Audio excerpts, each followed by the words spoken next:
दोस्तों सब्सक्राइब करें हमारे चैनल को और बेल आइकन प्रेस करें हमारे नए नए वीडियो को सबसे पहले देखने के लिए।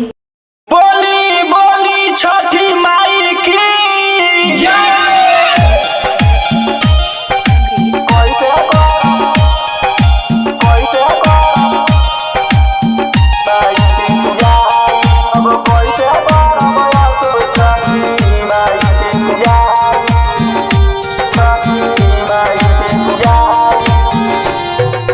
कैसे करब असो छठी माई के पूजाई, अब कैसे करब असो छठी माई के पूजाई। बढ़ल महंगाई पैसा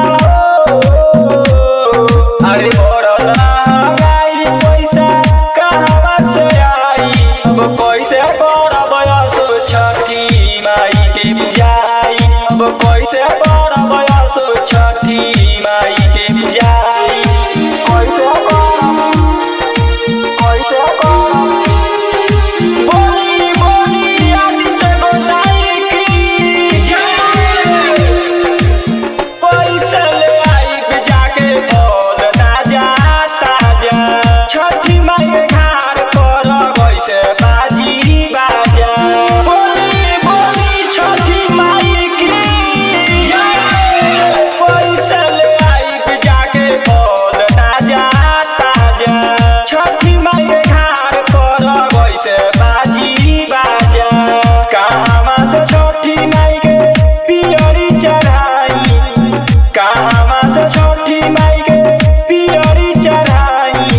कैसे करब असो छठी माई के पूजाई, अब कैसे करब असो छठी माई के पूजाई। कैसे करब माई के पूजाई, अब कैसे करब असो छठी माई के पूजाई, छठी माई के पूजाई। चल सब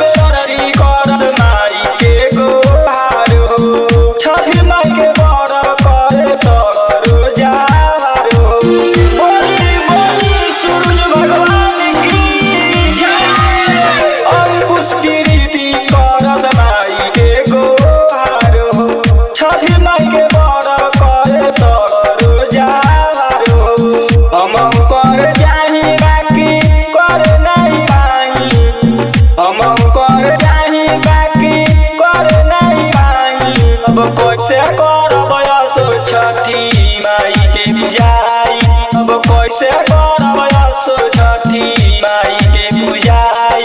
बढ़ल महंगाई पैसा